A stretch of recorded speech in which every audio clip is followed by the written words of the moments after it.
So picture a business traveler. Right. Let's say he's in Atlantic City for this grueling, high-stakes meeting with some prospective clients. Oh, man, Atlantic City. Okay, setting the scene. Yeah. And it's just been an incredibly long day, the kind where your brain is just completely fried. We have definitely all been there. Right. So before he heads back to his hotel to, pack for his early morning flight, he drops by a local bar just to decompress a bit. Sure, makes total sense. So he's sitting there, he's nursing his first drink, kind of just staring blankly at the television. And then this remarkably attractive stranger slides into the empty seat right next to him. Okay, things are looking up for this guy. You'd think so, right? Yeah. So they strike up a conversation, and there's this immediate spark between them. Uh-huh. After a few minutes, the stranger smiles, offers to buy him another round, and heads to the bar. She comes back, hands him a fresh drink, and they toast. Right. He takes a long sip, and that single sip is the absolute last thing he remembers. Oh, wow. Yeah, it's such a terrifying setup. You can almost feel the dread building just from the premise alone. Exactly, because his very next memory is waking up, and he is just shivering uncontrollably. Oh, my God. He's completely disoriented, his vision is super blurry, and he realizes he is lying on his back in a porcelain hotel bathtub. And let me guess, the bathtub is... Yep. His entire body up to his neck is submerged in freezing, hard ice. That is just... it's a nightmare. It really is. So he's looking around frantically, trying to piece together how he got from this dimly lit bar to a freezing bathtub. And then he spots it. Spots what? A small handwritten note taped to the tile wall directly in his line of sight. It says, in all caps, "Don't move. Call 911. Oh, man. Yeah. So he looks down, he sees a cell phone resting on a small table right next to the tub. His fingers are totally numb, but he manages to grab it and dial. Okay, so he gets through to 911. He gets through, and the operator answers, and strangely, her voice is entirely calm, like almost rehearsed. Like she's heard this before. Exactly. She asks him, "Sir, I want you to reach behind you very slowly. Is there a plastic tube protruding from your lower back?" Ah, just hearing that makes me cringe. Right. So he reaches around through the ice. He feels his lower back. And there's a tube. Wow. The operator takes a breath and says, "Sir, please try not to panic, but one of your kidneys has been harvested." Unbelievable. There is a highly organized organ theft ring operating in the city. Paramedics are already on the way. It's just, I mean, it's a story that hits that primal reptilian part of the brain, you know? Yeah. It completely bypasses logic entirely. But here's the crazy part. It's not the story itself. The really crazy part is the absolute paradox of what it represents for our own communication. Because the story is totally fake. It is a complete 100% fabrication. It's an urban legend, the classic kidney heist. Right, the classic. Yet, if you were listening to this deep dive right now and you turned off the audio and just went about your day, you could perfectly recount that exact story to a coworker tomorrow. Oh, without a doubt. I mean, you might forget that he was in Atlantic City, or maybe you changed the drink to a martini or something, but you would vividly remember the attractive stranger, the bathtub full of ice, the note, and the missing kidney. Yeah, it's permanently lodged in your brain. It really is. Now, I want to contrast the effortless survival of that total lie with, say, a piece of factual, vital information you might encounter at work today. Like what?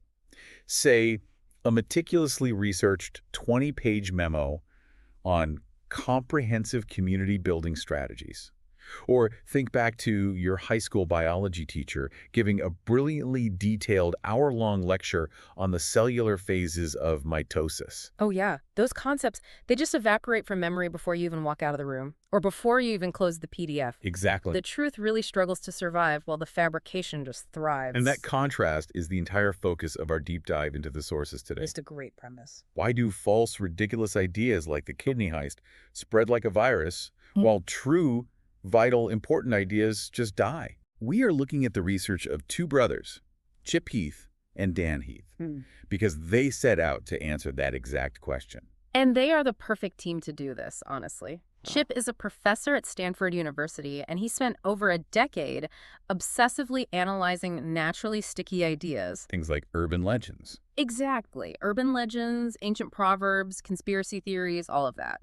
And Dan, his brother, is a researcher and practitioner who is deeply invested in finding pragmatic, real-world ways to teach complex, dry subjects. So they basically combine those two distinct backgrounds to reverse engineer the architecture of ideas that survive. Which is such a crucial endeavor, because there is this very common assumption about communication that we really need to dismantle right from the start. What's that? A lot of people believe that ideas are just born interesting, that it's entirely a matter of nature. Oh, like some topics are just inherently better than others. Exactly. They assume a story about a gang of underground organ thieves is just naturally, genetically more captivating than, say, a nonprofit organization's financial strategy or a public health initiative. I've definitely fallen into that trap. I mean, I'll read a great piece of journalism and think, well, the writer just had a sexier topic. There is literally nothing I can do to make my quarterly budget report that fascinating. It's a comforting excuse, right?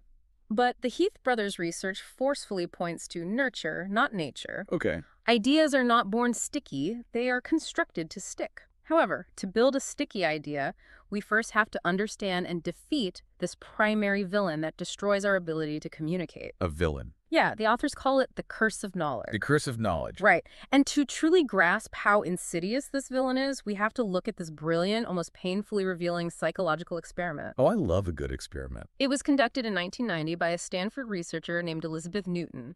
She designed this remarkably simple game that assigned people to one of two roles, tappers and listeners. Oh, this experiment is so foundational.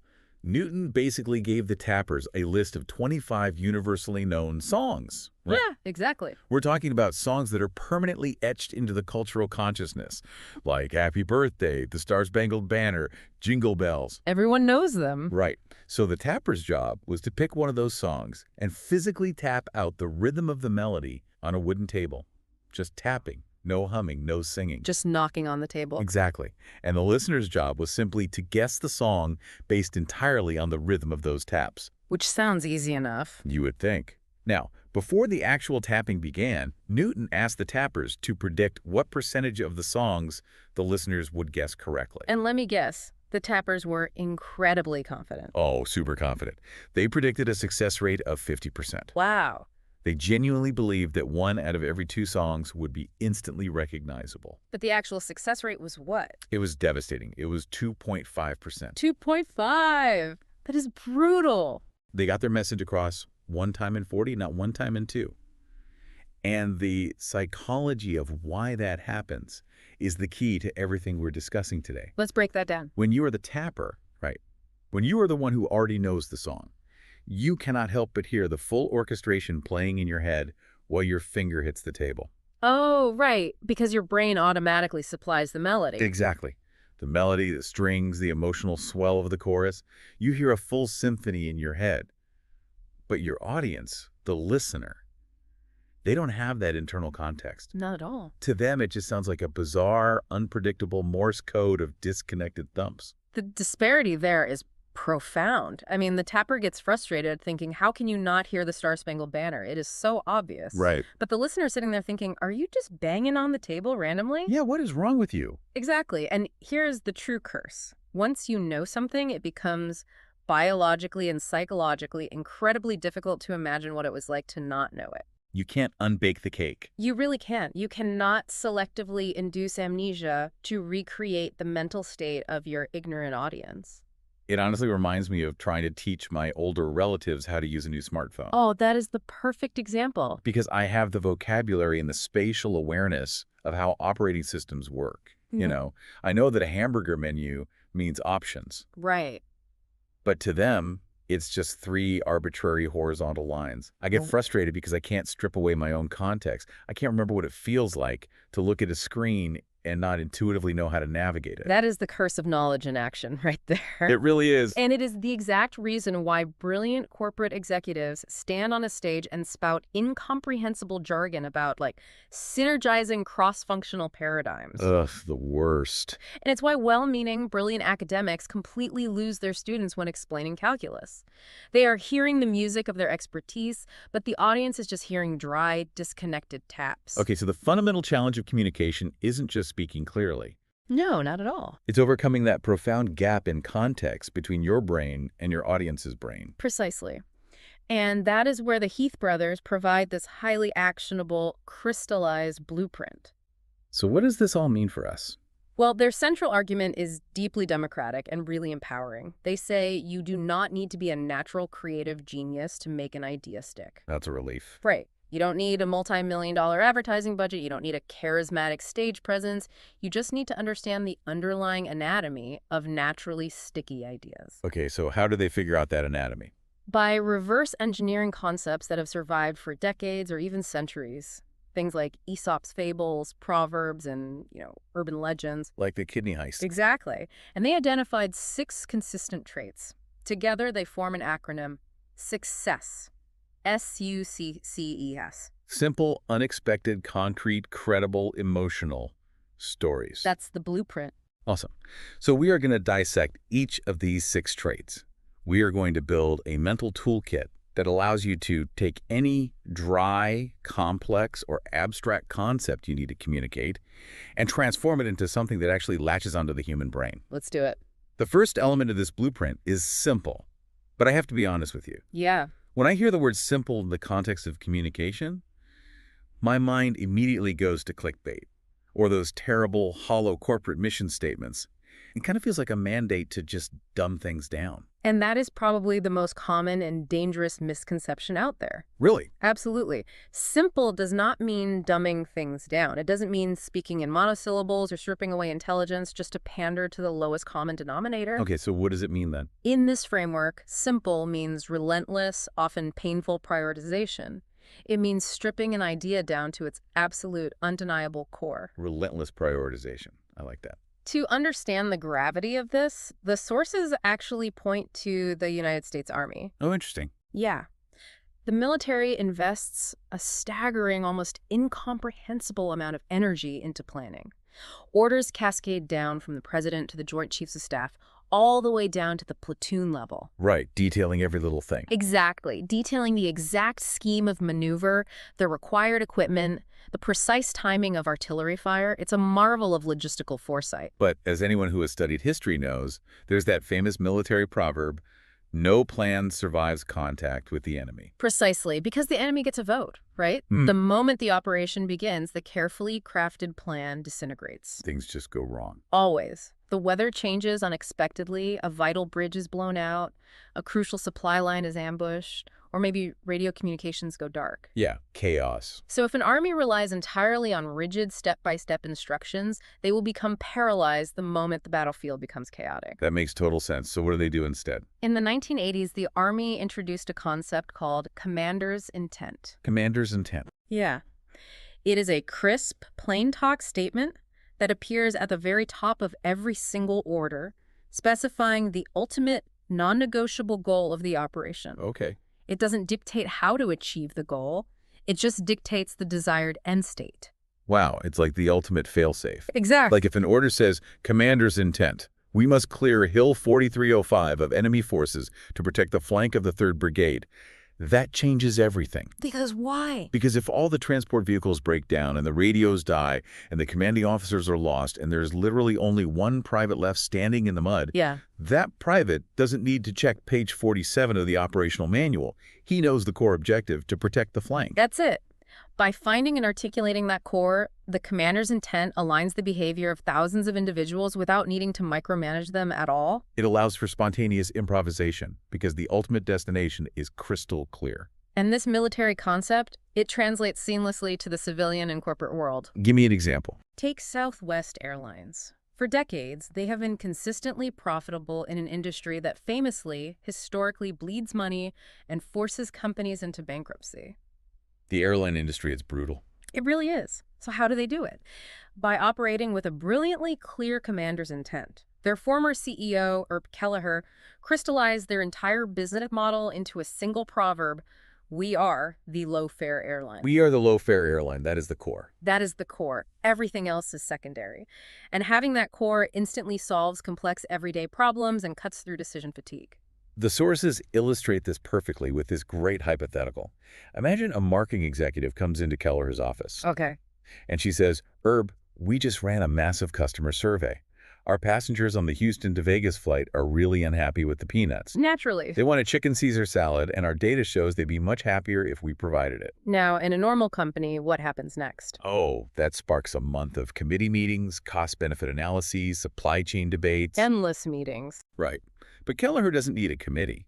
His answer is determined entirely by the core message. Right. He would ask the marketer, will adding that chicken Caesar salad make us the low-fare airline from Houston to Vegas?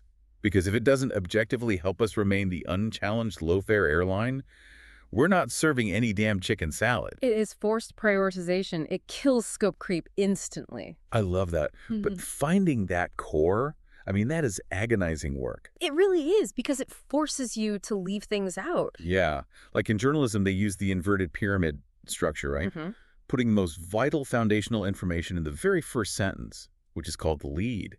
But even seasoned reporters struggle with what the industry calls burying the lead. Right, because they get too attached to the details. Exactly. Yeah. They spend weeks researching a story. They gather all these fascinating, nuanced details. And they become so steeped in their own knowledge that they hide the most important fact in, like, the 5th paragraph. They fall in love with the perimeter of the idea and completely lose the core. Yes. We actually saw a masterclass in avoiding this during the 1992 Clinton presidential campaign. Oh, this is a great example. Yeah, Bill Clinton was a massive policy wonk. He loved nuance, and he wanted to talk to the American people about 100 different highly complex issues. Which is a noble impulse, but his lead advisor, James Carville, knew that if they didn't prioritize, the voters would just be overwhelmed. So Carville wrote a phrase on a whiteboard in the campaign war room to force message triage. and what did it say? It read, "It's the economy, stupid." Carville understood a fundamental law of communication. If you say 3 things, you say nothing. Wow. If you say 3 things, you say nothing. The human brain just cannot hold 3 competing priorities simultaneously. You have to force yourself to prioritize one single core message. Okay, I see the power of that, but I really have to push back a bit here. Go for it. Because this is where a lot of subject matter experts, scientists, academics, engineers, they get deeply uncomfortable. Isn't nuance the actual fabric of truth? Like, if you strip away all the complexities, all the caveats, all the detailed data points, Yeah. don't you lose the actual truth of the matter? Doesn't the pursuit of simple just devolve into an empty soundbite? You're hitting on the exact reason most academics hate this framework. It feels like you're mutating the truth just to make it palatable. Yeah, exactly. But let's look at why that's a necessary evil, and how the authors define simple to prevent it from becoming an empty soundbite. They define simple as core plus compact. Core plus compact. Right. You aren't just looking for a short phrase. You are looking for a profound short phrase. You are basically aiming for a proverb. Okay. And the way you communicate a massive amount of nuanced, complex information compactly is by relying on psychological schemas. Schemas? Yeah. A schema is essentially a mental file folder. It's a collection of generic properties of a concept or category that your audience already possesses in their brain. So you use their existing knowledge base to do the heavy lifting for you. Let me see if I have this right. The sources use the example of explaining a pomelo, right? Yes. If I need to explain what a pomelo is to someone who has literally never seen one, Right. I could give them a highly accurate, botanically precise description. I could say, it's a citrus fruit native to South and Southeast Asia with a thick, soft rind, and it belongs to the Rutaceae family. And that is scientifically accurate. It preserves all the nuance. Right. But it is practically useless to a layman. Completely useless. So the alternative is to tap into a schema they already have. I could just say, a pomelo is basically a supersized grapefruit with a really thick, soft rind. Boom. The difference is immediate. Yeah, that makes way more sense. In the first example, you were trying to build a new concept from scratch using abstract terms. In the second, you took their existing, highly developed grapefruit schema, and you just asked them to tweak it. Scale it up, soften the rind. Exactly. They instantly have a functional mental image. That is how you convey complex information simply without losing the essence. Oh, that's brilliant. It is exactly what Jeff Hawkins did when he invented the Palm Pilot in the 1990s. The Palm Pilot, wow. Throwback. Right. At the time, personal digital assistants, or PDAs, were failing spectacularly in the market. The engineers at competing companies kept falling victim to feature creep. Oh, yeah. Adding more and more buttons, ports, and functions until the devices were just bloated, heavy, and completely unusable. Exactly. But Hawkins envisioned something different. He wanted the Palm Pilot to be beautifully, elegantly simple, just calendars, contacts, memos, and tasks. The core. Just the core. And to defend that core vision against his own engineers, he didn't just write a memo. He actually carried around a small block of solid wood that he had cut to the exact dimensions he wanted the final device to be. No way. A block of wood. Yeah. Whenever an excited engineer came into his office and suggested adding a new parallel port or an extra row of buttons, Hawkins would just pull out that block of wood, place it on the desk, and ask, where's it going to fit? That is amazing. That block of wood was a physical, visual proverb. It was an unyielding anchor that forced simplicity on the entire development team. So the challenge for anyone trying to communicate an idea is to look at your presentation, your email, or your lesson plan, and ruthlessly weed out the ideas that are important, but not the most important. Exactly. If your audience is going to forget 90% of what you say, and let's be real, they will... What is the 10% they absolutely must remember? You have to find your protect the flank. Okay, so let's say you've done that. You've spent hours agonizing over your material. You've ruthlessly prioritized, and you finally have your brilliant core message. Great. But here is the immediate glaring problem. Core messages, by their very nature, can be incredibly boring. It's true. Like, the low-fare airline is simple, but it doesn't make anyone stop in their tracks, you know? It doesn't command the room. Right. So how do you force a distracted, overwhelmed brain to actually pay attention to your core message? And that brings us to the second element in the framework, unexpected. Here's where it gets really interesting. Getting attention is the hardest currency to acquire in the modern world. I mean, our brains are evolutionary marvels at tuning things out. We rapidly adapt to consistent patterns. Yeah, like you don't notice the hum of your refrigerator. Or the feeling of your socks on your feet. Oh, weird. Now I feel my socks. Right. But usually your brain categorizes constant stimuli as non-threatening and just ignores them to save processing power. So to get attention, you have to break a pattern. And the mechanism for breaking that pattern is what the sources call the guessing machine. Yes. Because as humans, we are constantly, subconsciously trying to anticipate what will happen next in any given scenario. We're prediction machines. Right. And when our expectations are suddenly and sharply violated, our guessing machine breaks. And the emotional result of that failure is surprise. And surprise isn't just a feeling, right? It is a hardwired biological emergency override function. Like an alarm going off. Exactly. Paul Ekman, who is a pioneering researcher studying the biology of facial expressions, he identified the physical manifestation of this. He calls it the surprise brow. The surprise brow. Yeah. When we are genuinely surprised, our eyebrows curve and lift high up on our forehead, which mechanically widens our eyes. Wait, we literally physically force our eyes open wider. Yes, to take in more visual information.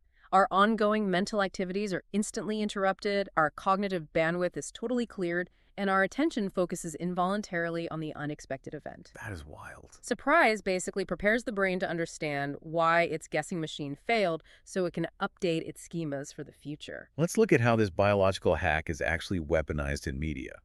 The Ad Council produced a public service announcement a while back for a new minivan called the Enclave. Oh, I remember this one. It opens exactly like every single car commercial you have ever seen in your entire life. Dad is driving, mom is in the passenger seat smiling, the kids are in the back with their soccer gear. Totally standard. There's this soft acoustic guitar playing, and a soothing voiceover is talking about the spacious cup holders and the joy of family road trips. It perfectly matches our deeply ingrained schema for a minivan ad.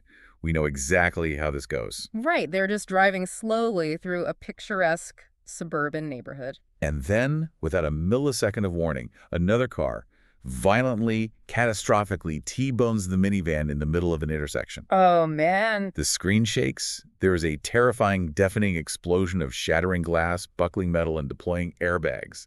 The screen abruptly cuts to black and stark white text appears. Didn't see that coming. No one ever does. Buckle up. Always. It shatters your schema so aggressively your heart rate actually spikes. It really does. First, it breaks the schema of the pristine car commercial where the vehicle is always safe and the family is always happy.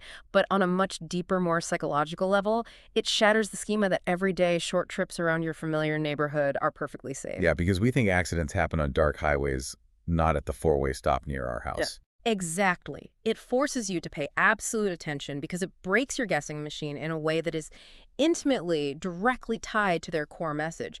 You must wear your seatbelt even when you feel safe. That's incredibly effective. And you see this same principle of the unexpected used in world-class corporate training, too. Really? How so? Consider Nordstrom. Their core organizational message is to provide legendary, world-class customer service, even if it comes at the expense of short-term efficiency. Okay. But world-class service is a completely abstract, expected, and frankly boring idea. It's jargon. Right. Every retail employee on Earth expects their manager to tell them to be nice to customers. It goes in one ear and out the other. So how does Nordstrom fix that? To get their employees to really pay attention to what Nordstrom actually means by service, the company circulates unexpected stories about Nordies, their exemplary employees. For instance, they share the story of the Nordstrom employee who cheerfully and meticulously gift-wrapped a present for a customer, even though the customer explicitly stated they had just bought the item across the street at Macy's. Wait, what? Yeah, they wrapped a competitor's product. That completely breaks the traditional schema of retail. Completely. I mean, you wrap a direct competitor's product Oh. on your own time. In any other store, you'd be fired for wasting company resources. Exactly. But by violating the expectation of retail efficiency, it proves the core message perfectly. Nordstrom values the customer's happiness above all else. Full stop. That is so smart. Or take the brilliant story from the sources about the Journalism 101 teacher. Oh, this is a classic. He gave his students their first writing assignment. He stood at the front of the room and read a list of dry facts. The school faculty will meet next Thursday at 3 p.m. The principal, the vice principal, and the head of the school board will be in attendance. They will be discussing new scheduling policies and budget allocations. That was super dry. Right. Then he looked at the class and told them, write the lead. Give me the opening sentence. And naturally, the students did what they thought journalists do, right? Yes. They wrote leads that summarized the facts. Next Thursday at 3 p.m., the faculty and school board will meet to discuss new scheduling policies. They packed the who, what, where, and when into a tidy sentence. Makes sense. They handed them in. The teacher reviewed their work, shook his head, and said, you all missed the lead. The lead is there will be no school next Thursday. Oh, wow. Right. It completely rewired their definition of what news actually is. He didn't just teach them a grammatical rule. He broke their schema that journalism is just stenography. He showed them that news is about figuring out the point that actually impacts the reader's life. Exactly. But there is a massive challenge here that we have to address. What's that? Surprise is a really powerful tool to grab attention. But biologically, surprise is incredibly fleeting. The surprise brow drops after a few seconds. Adrenaline fades. So how do you keep someone's attention for, like, a 5-page memo, a semester-long class, or a deep dive like this one? This is a critical distinction. To sustain attention, you have to transition from the sharp jolt of surprise to the enduring state of interest. And you do this by utilizing what behavioral economist George Lowenstein calls the gap theory of curiosity. The gap theory. Yeah. Lowenstein posits that curiosity happens when we feel a gap in our knowledge. It's like an intellectual itch that we desperately need to scratch. An itch. Right. When we recognize that there is something we don't know, it creates a subtle, persistent cognitive dissonance. It's a mild pain that can only be relieved by acquiring the missing information. Which perfectly explains why we will sit through a terrible, predictable movie for 2 hours just to see how it ends. Exactly. Or why we can't stop reading a mediocre thriller. The gap has been opened, the loop is unclosed, and our brains demand closure. Precisely. And you can use this neurological itch to make seemingly dry academic subjects utterly fascinating. Robert Cialdini, a renowned social psychologist, was studying how to make science writing more engaging for laypeople. Okay. He realized that the very best science writers don't structure their work like textbooks. They structure it like mystery novels. Mystery novel. Yeah. Cialdini was reading an article about the composition of the rings of Saturn. Now, a standard textbook would just start by stating the facts. Saturn's rings are composed primarily of ice-covered dust. Yawn. Right. But this writer didn't do that.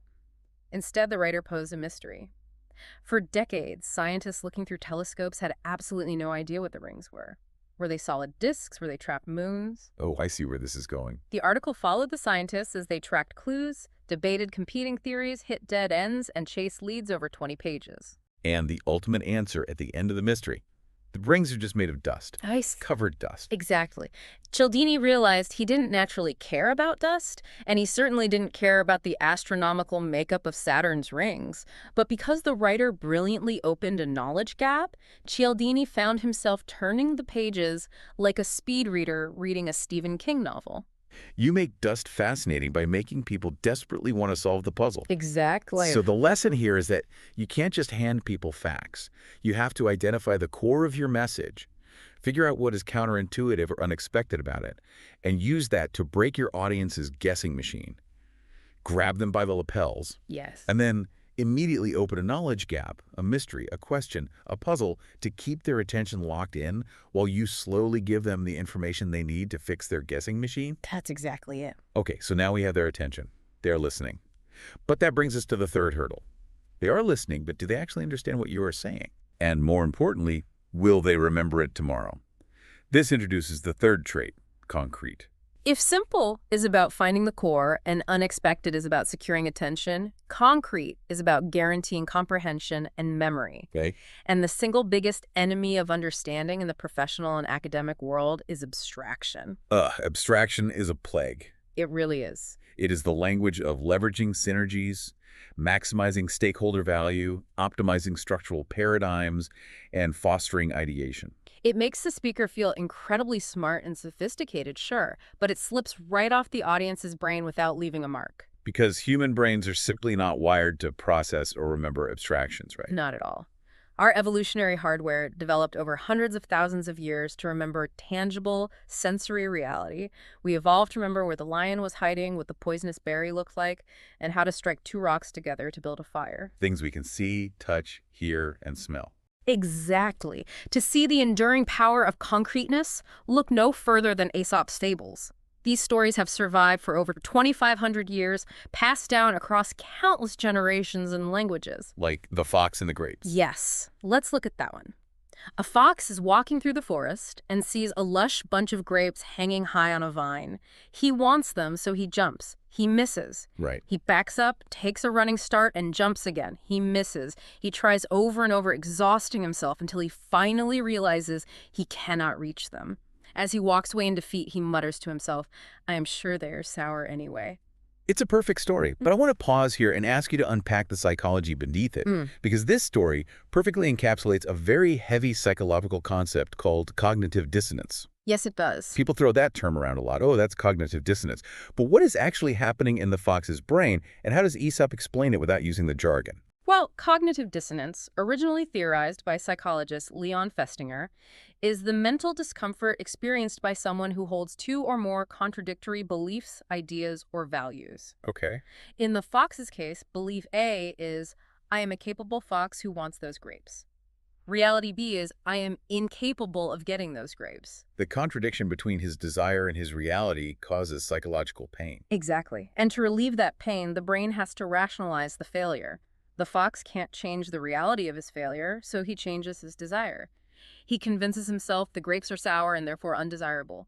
The dissonance is resolved. But Aesop didn't write a clinical peer-reviewed paper on the rationalization of failure to mitigate psychic pain. If he had, it would have been forgotten in a week. Right. Instead, he used a fox, some high vines, and sour grapes. He grounded a complex psychological truth in universally understandable, concrete imagery. And this points directly to what the authors call the Velcro Theory of Memory. The Velcro Theory. If you visualize human memory like a piece of Velcro, an abstract idea like cognitive dissonance is like a perfectly smooth piece of plastic. It has no hooks, it just slides right off the brain. Makes sense. But a concrete idea has millions of tiny hooks. It ties into our senses, our emotions, our past physical experiences. A devastatingly powerful example of multiplying these sensory hooks is the famous and highly controversial experiment conducted by Jane Elliott. Oh, yes. She was a third-grade teacher in rural Iowa in 1968. Following the assassination of Martin Luther King Jr., she walked into her classroom and realized she needed to teach her entirely white, insular students about the reality of racism and prejudice. Right. She could have stood at the chalkboard and given an abstract, moralizing lecture about equality, the Constitution, and the historical roots of systemic discrimination. But third graders wouldn't internalize that. Frankly, most adults don't internalize that. Abstraction is the luxury of the expert. It doesn't penetrate the heart. Exactly. So instead of lecturing, she made the abstract concept viscerally, inescapably concrete. She divided her class based entirely on eye color. Wow. On the first day, she explicitly told the class that brown-eyed children were biologically superior. They were smarter and better. She just told them that flat out. Yep.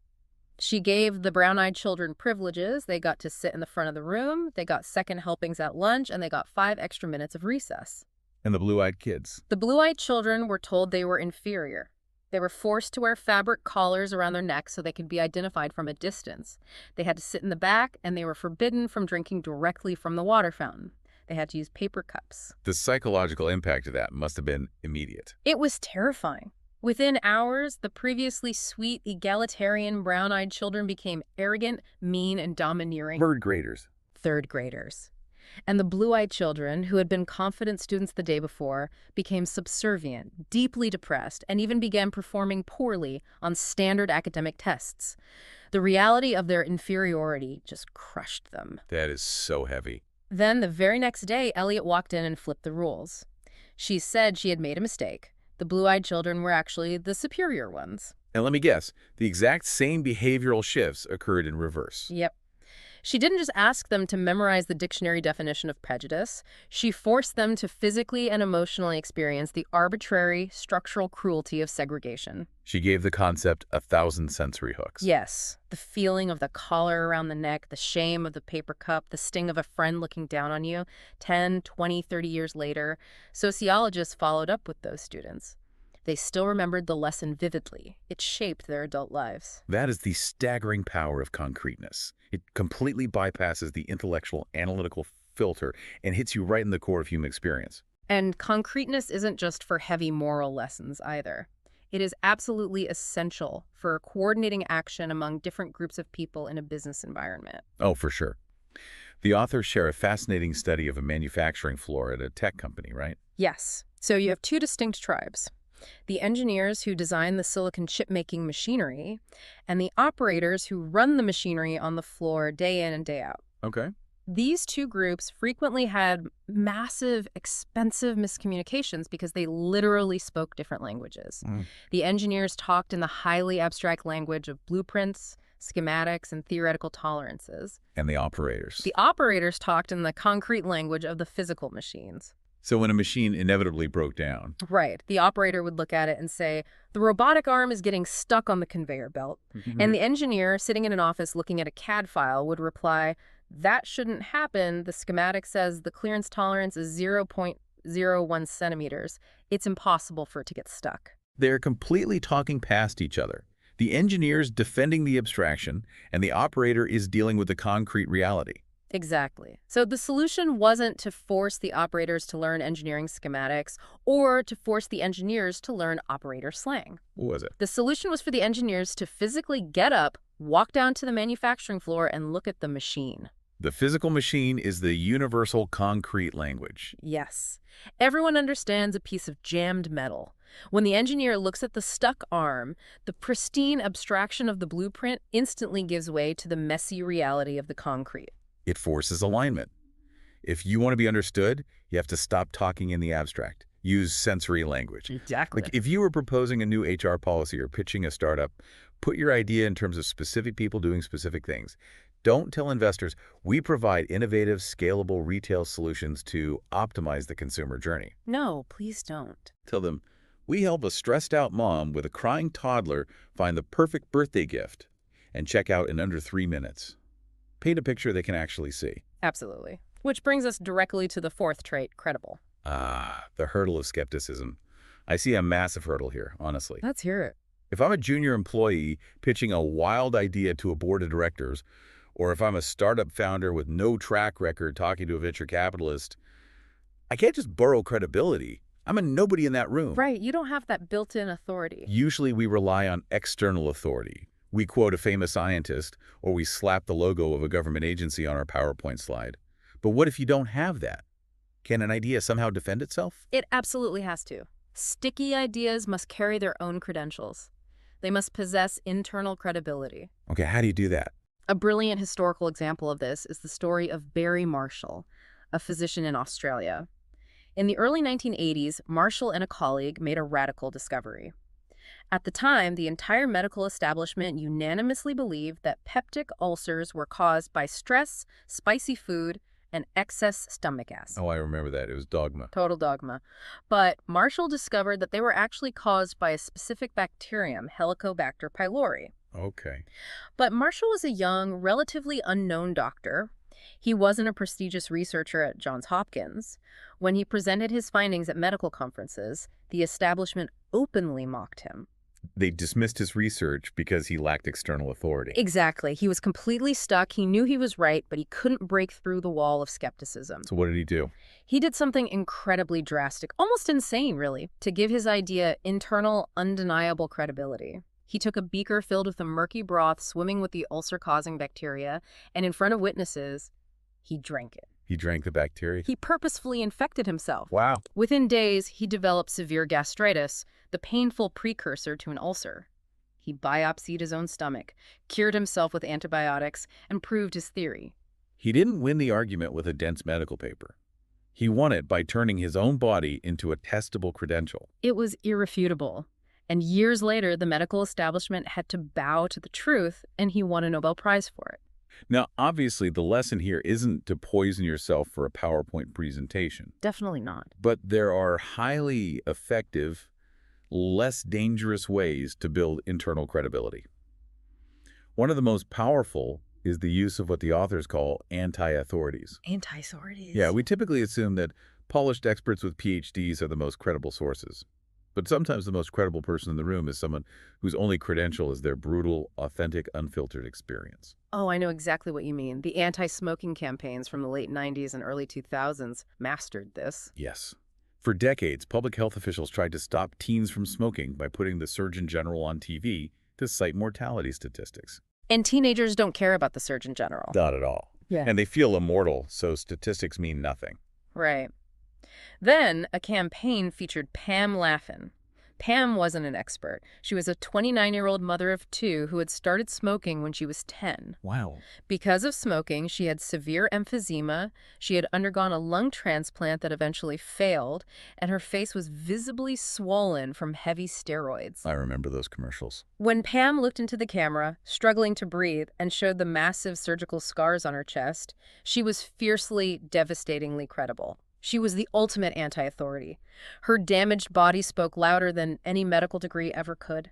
Another fascinating method for building internal credibility is through the strategic use of compelling, vivid details. Details, how does that work?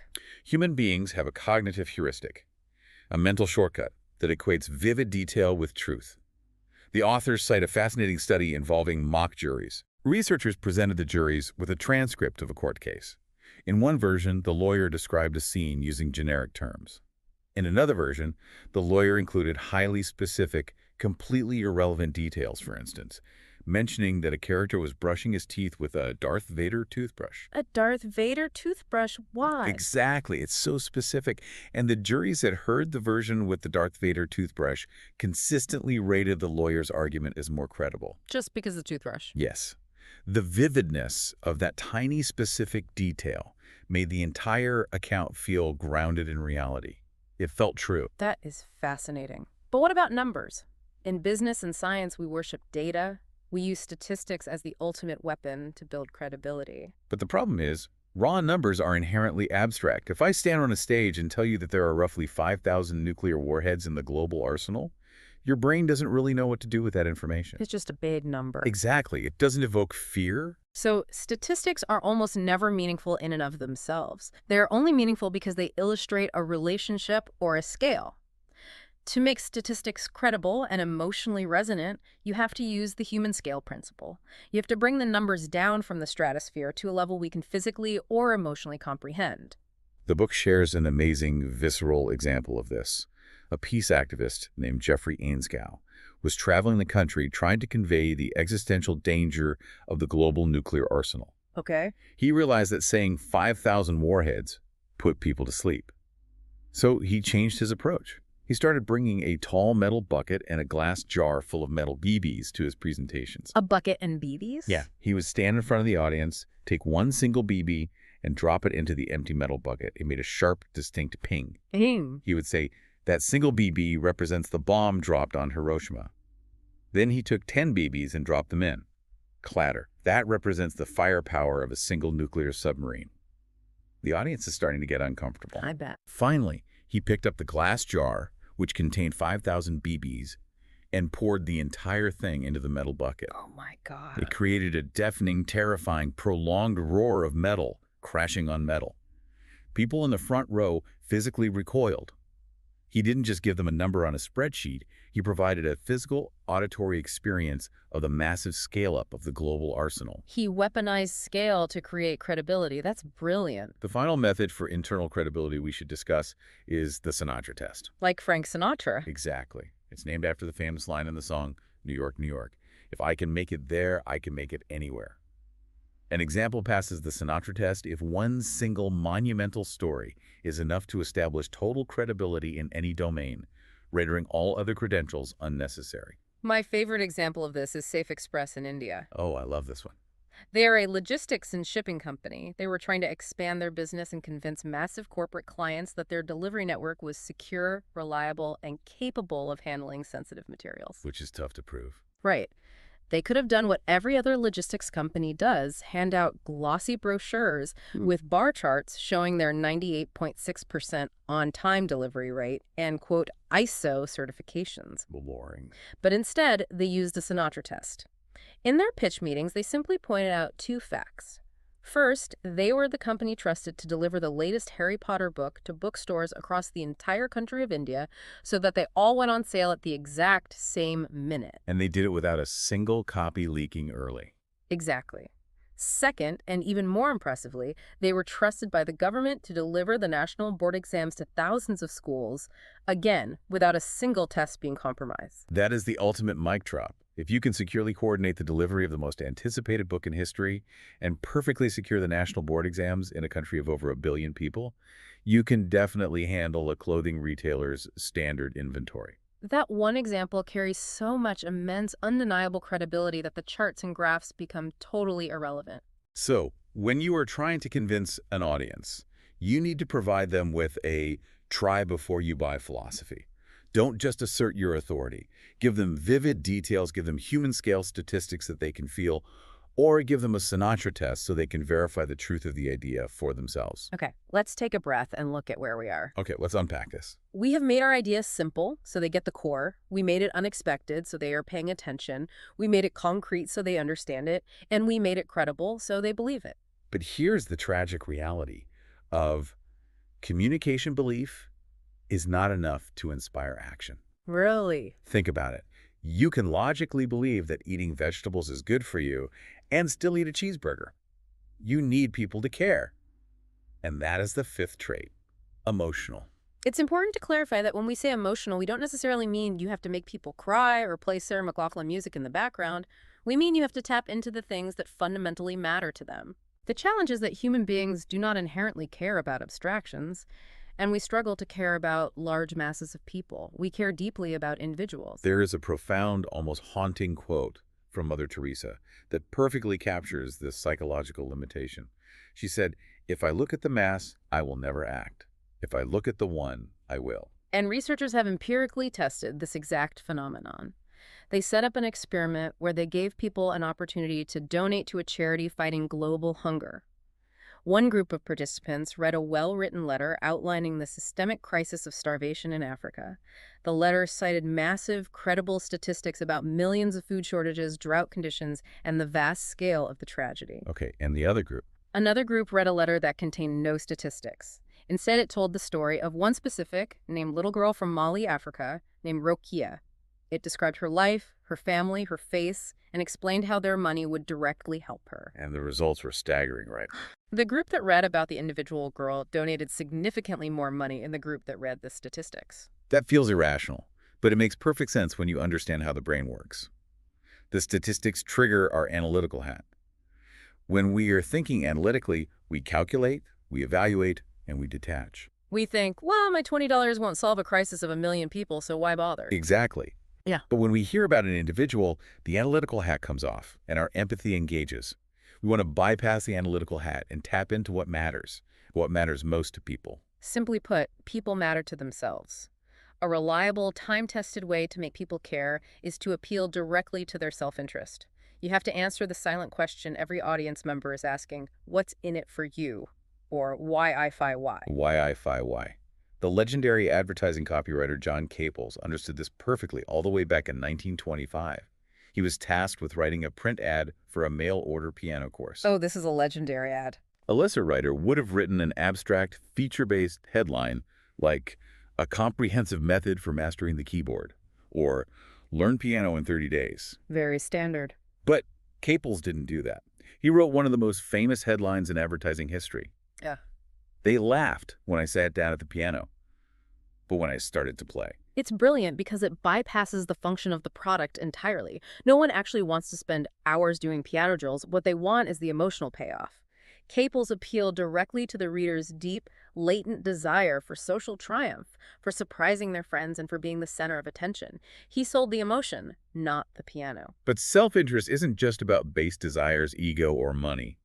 As we move up Maslow's hierarchy, self-interest merges with identity. People make decisions based on who they believe they are or who they aspire to be. The Don't Mess with Texas anti-littering campaign is the absolute gold standard for identity-based emotional appeal. Oh yeah. Tell that story. In the 1980s, Texas had a massive, expensive littering problem on its highways. The state tried standard, logical environmental campaigns. They put up signs saying, "Keep Texas beautiful and please do your part, don't litter." They cited statistics about the cost of cleanup. And they failed. Completely. The state decided to do some demographic research to figure out who was actually throwing the trash out the window.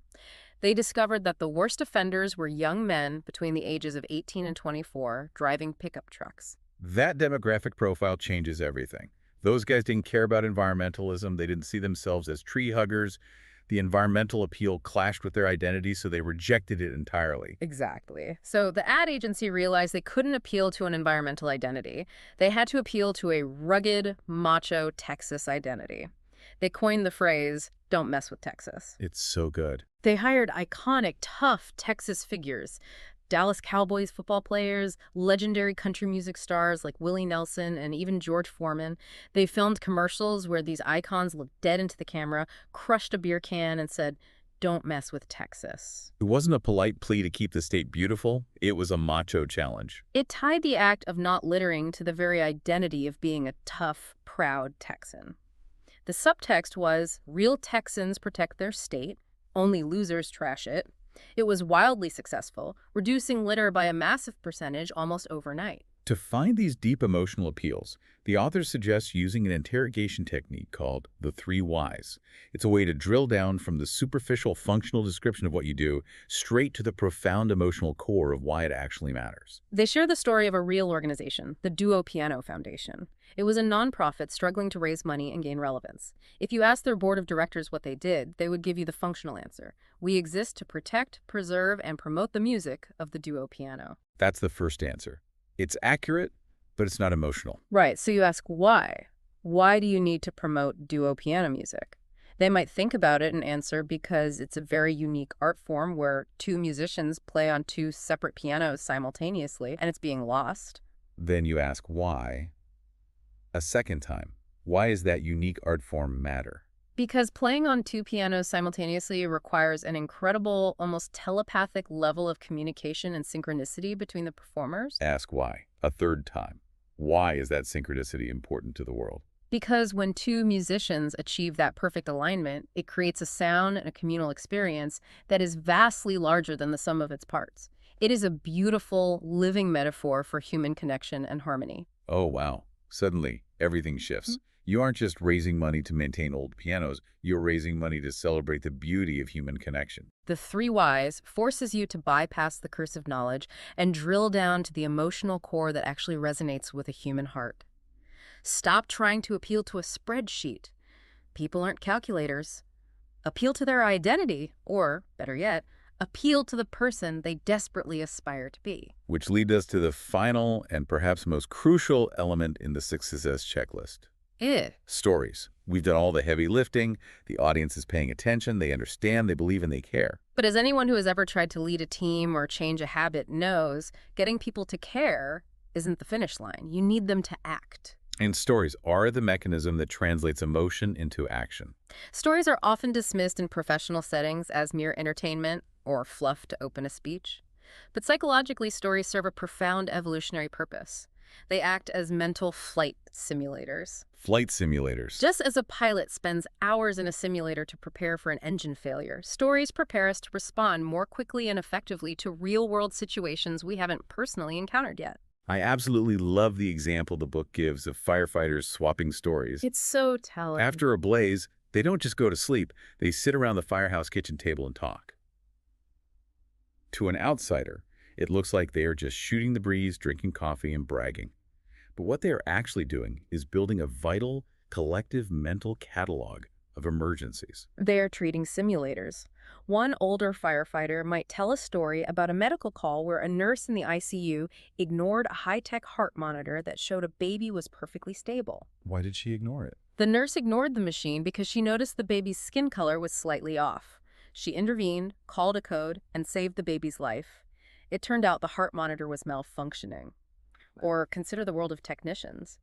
A veteran copy machine repairman tells a story to a rookie about chasing a misleading E053 error code for 6 frustrating hours, tearing apart the motherboard, only to finally discover the real problem was a tiny chewed-up wire in the paper tray. When the rookie hears those stories, they preload their brain with a schema for future problem solving. Exactly. The next time that firefighter is in a braining building and the thermal imaging camera tells him the floor is safe, but his gut tells him the wood smells wrong, the nurse's story acts as a mental simulator. It gives him the permission and the framework to trust his gut over the machine. The story saves his life.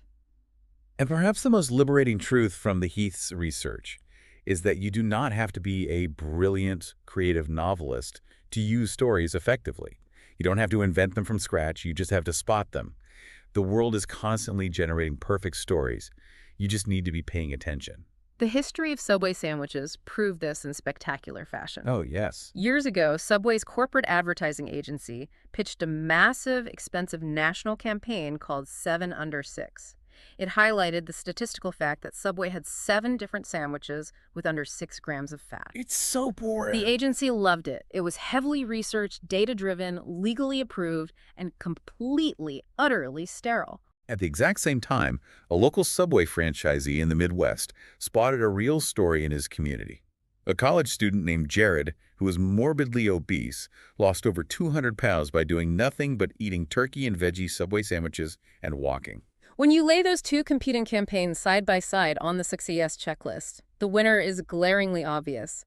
7 Under 6 is a pure abstraction. It's a statistic. But Jared possesses every single element naturally.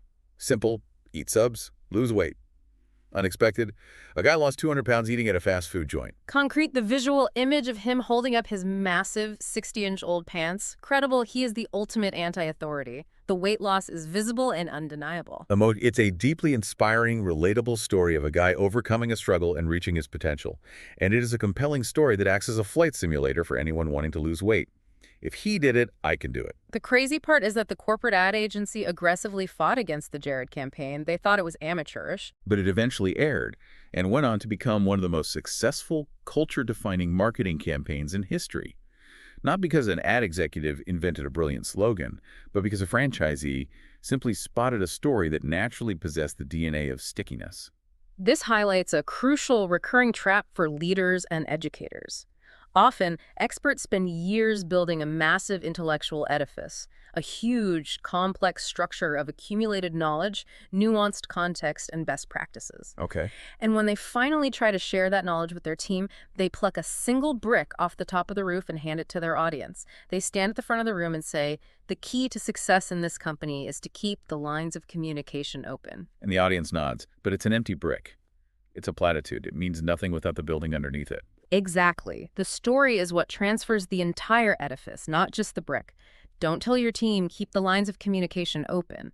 Tell them the specific story of how a breakdown in communication almost cost the company its biggest client, and the specific story of how a junior employee saved the account by speaking up. The story contains the context, the emotion, and the actionable lesson. Okay, so we have laid out the complete 6-key S framework. Simple, unexpected, concrete, credible, emotional stories. If we zoom out and connect this to the bigger picture, how do these individual traits fit together into a cohesive daily strategy for communication?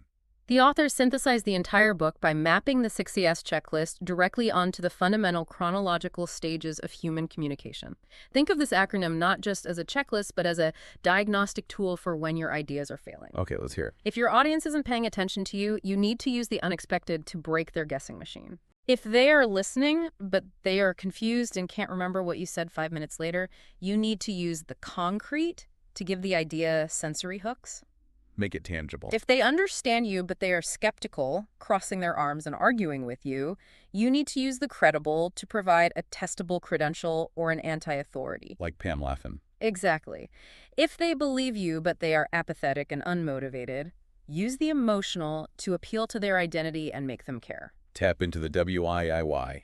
If they agree with you and care, but aren't actually doing anything about it, use a story to provide a mental flight simulator that spurs action. And guiding every single one of those stages is the simple core, knowing exactly what you're trying to say before you open your mouth. Precisely. And there's a fascinating, somewhat humbling caveat the authors mention about what happens once your sticky idea is actually out in the wild. What's that? The audience gets a vote.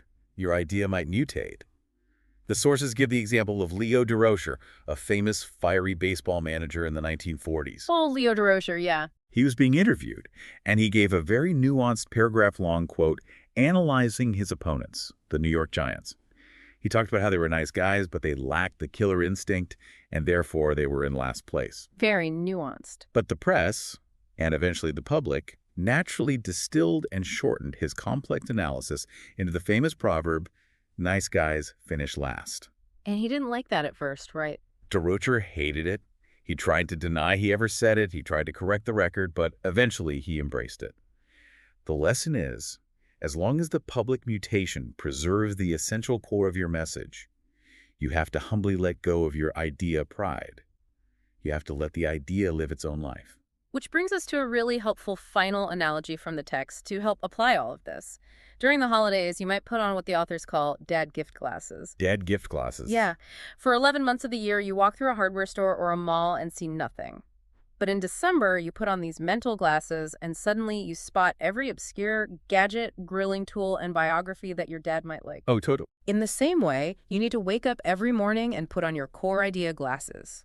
Once you know your core message, you will realize that the world constantly produces better, more compelling, more concrete ideas and stories than you could ever invent from scratch in a sterile brainstorming session. Your job is simply to filter for them. Spot the stories, capture the unexpected details, and harness the emotional connections that serve your core message. I think a lot of people might be listening to this and thinking, this is fascinating, but it's really just for Madison Avenue ad executives or political speechwriters or Hollywood screenwriters. I'm just an accountant or I'm just a middle school teacher. Who is this framework actually for? The sheer diversity of the examples in the research proves its universal application. This framework isn't just for selling products. It is for Art Silverman. Remind me who that is. The relatively unknown health educator who desperately wanted to stop Americans from eating movie theater popcorn packed with a heart-stopping 37 grams of saturated fat. Oh, right. He knew a bar chart wouldn't work. So he used the unexpected and concrete by calling a press conference, laying out a greasy bacon and eggs breakfast, a Big Mac with fries for lunch, and a massive steak dinner with all the trimmings, and telling the cameras that all of that fat combined was equal to one single bag of popcorn. Theater sales plummeted overnight. The industry changed its practices. It's for the high school biology teacher trying to make the abstract process of mitosis memorable for bored teenagers. It's for Hoover Adams, the publisher of a small local newspaper who guided his entire editorial staff not with a massive handbook, but with a simple, concrete proverb, names, names, and names. He knew that local people want to read about local people. It is for anyone who has an idea that genuinely matters. And we have to recognize the very real danger of relying on natural charisma. This is a huge point. The authors mention a speech exercise conducted at Stanford University. Students are given dense, dry statistics about crime rates and are asked to make a persuasive one-minute speech to their peers. Some of the students are naturally charismatic, they have perfect posture, booming voices, and great eye contact, but they rely solely on that charisma and the dry data. They consistently fail to persuade their peers. Really? Yeah. On the other hand, the students who are nervous, who stumble through their delivery and stare at their shoes, but who utilize a concrete emotional story about a specific victim, they win the audience over every single time. It really makes you reevaluate what makes a great communicator. Charisma is a wonderful presentation skill. Absolutely. It makes you fun to watch. But charisma cannot save an unsticky, abstract idea. When the charismatic speaker leaves the room, the idea leaves with them. If you have a message that you genuinely need people to understand, remember, and act on long after you are gone, this 6CS framework is for you. Now, while we've explored the fundamental DNA of sticky ideas today, we have really only scratched the surface of the rich anecdotes, the detailed historical case studies, and the deep psychological insights contained within the source material. Absolutely. The book is an absolute treasure trove of aha moments. And if you found this deep dive valuable, if you feel that mastering these principles could genuinely help you in your career, your advocacy, or your teaching, there's a very natural next step. Tell them about it. There is a complete audio available spanning several hours that covers every single chapter of this research in profound depth. It features extended examples, incredibly detailed explanations of the underlying psychology, and highly actionable takeaways for every single concept we've discussed today. We highly encourage you to check the link in the description to go deeper into the material and truly master this toolkit. It will fundamentally change the way you write emails, build presentations, and even how you talk to your kids. I want to leave you, the listener, with a final thought to mull over. I want you to think back to the most important idea you've ever tried to share. Maybe it was a pitch for a startup, a crucial lesson you tried to teach a student, or a piece of life-saving advice you gave to a friend. An idea that you knew was important, but that completely, utterly fell flat. Looking back now, was it a victim of the curse of knowledge? Were you tapping a symphony on the table that they just couldn't hear? And if you could go back in time, which single element of the 6CS checklist would you use to bring that idea back to life? Would you make it simpler? More unexpected? Because when you look at that diagnostic muddy water of a failed idea, you don't have to just guess what went wrong anymore. You have the blueprint. Just remember, the next time you hear a story as wild and impossible as waking up in a bathtub full of ice, missing a kidney, stop and ask yourself, why is this sticking to my brain? And then use that exact same power for the truth.